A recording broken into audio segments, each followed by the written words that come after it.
I met a gypsy.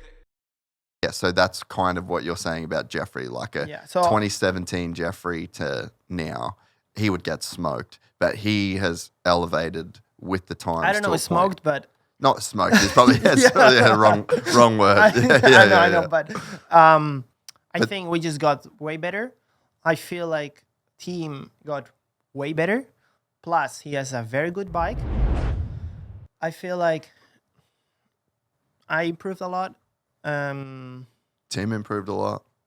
That's it. So we both improved way more, and we were better physically.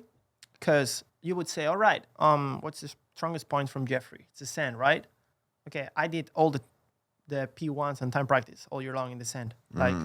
So speed-wise, could be. It's good. He was second all the time, so similar. Race, I think he made the difference with the lappers. I drop lap times just because there's people on track. He can hammer those laps with people in between, and that's an advantage. That's a skills he has, and it's incredible. I told him so many times, hey, tell me, how do you do that? Like, tell me a little advice, because I don't want to lose like 3 seconds a lap in Lommel or 4 seconds a lap in Lommel. And he was like, no. He's like, tell me how you start first. I'm like, okay, we say equal then. Don't worry about it. Yeah.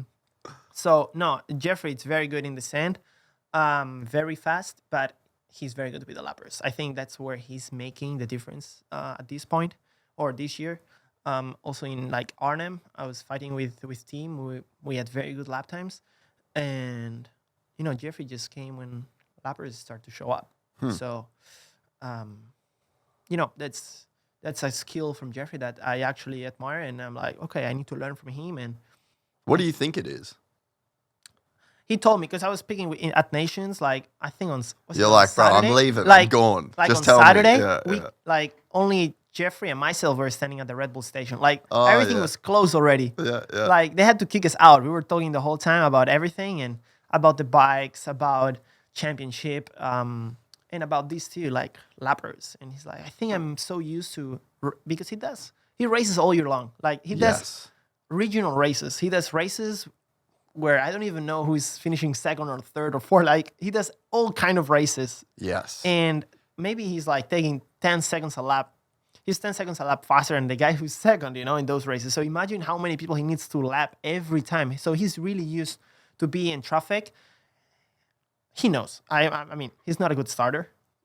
So he always needs to come from behind. So he's used to pass people, used to be in between riders. It's like me up front. Like he told me, when I start first, I can never win a moto. Like he told me, he's like, I'm too stiff. I get arm pump. I don't know how to adjust what speed or lines. It's like, for him, it's hard, but for me, it's easier. Like for me, it's easier to start first than come from behind, even though this year I improve a lot on that. But for me, it's easier to start first. And for him, other way around, it's easier to start maybe 5th, 10th, and then come to the front. It's just different riding styles, but it's nice. He's like so good in passing riders. I'm like crazy. Well, you think too about Lommel, like he spent so much time at Lommel, and just there's 85s on the track, there's 125s on the track, there's guys that are probably 25 seconds a lap slower, More. So he's probably so used to just positioning himself and his bike in these, different, and probably just not scared of it, not tentative, like there's probably a part of you mentally that's like a little bit reserved in those situations, like second guessing, and he just doesn't have that. He just knows where he's going to go. And then he has a big advantage too.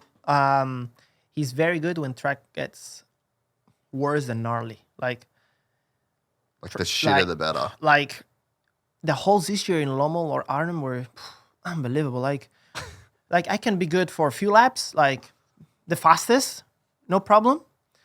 But to do it for 35 minutes, it's just like I explained to my friends or the team, like, so if you go to the gym and you do a squat, I don't know, I said just a number, 100 kilos squat. And that's your maximum, right? And that's like lifting the bike. So you need to lift 100 kilos. 100 kilos, 100 kilos. at one point, if 100 kilos is your max, you can't keep it. Like, you can keep it for 35 minutes. You need to go to 70. Yeah, but in Lommel, if you need to lift 70 kilos, you're not lifting the whole bump, so you're done.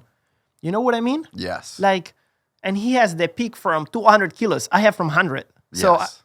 I just can't. Like, I don't have that strength, like pure strength. Like, it's not even physical. Because at one point in Lommel, I'm like, I just can't lift anymore. You know? I'm like, I'm good, but it's 1, 2, 3. That's only one corner. Dude, you just explained how I feel riding motocross.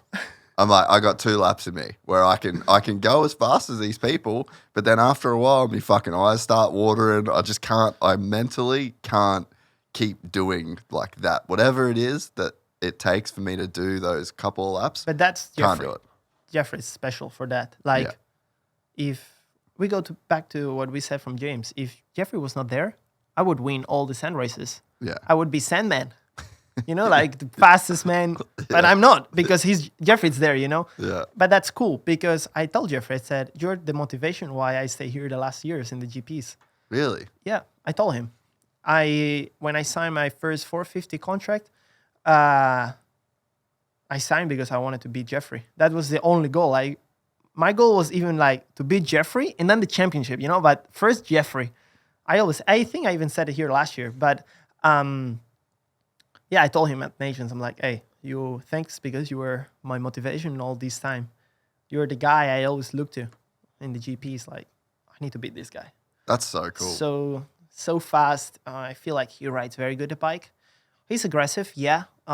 He rides it in a different way, but if you look carefully to him, he does very nice things. And he looks aggressive, but at the same time, he's smooth. It's hard to explain. He's like, if you see him turning, it's so smooth, but he's just hard on the throttle. Yeah. But he's smooth, kind of. You know what I mean? Yeah. So I always look up to him. He's a cool guy too. Like he's he's like the Max Verstappen of motocross, you know, just so confident. It's like that Dutch cockiness. Like there's a way that Dutch dudes are, like top Dutch athletes. He is like that stereotype. There must be just something in the culture. In the culture, yeah. You know, like savages. Like he's a fucking savage dude.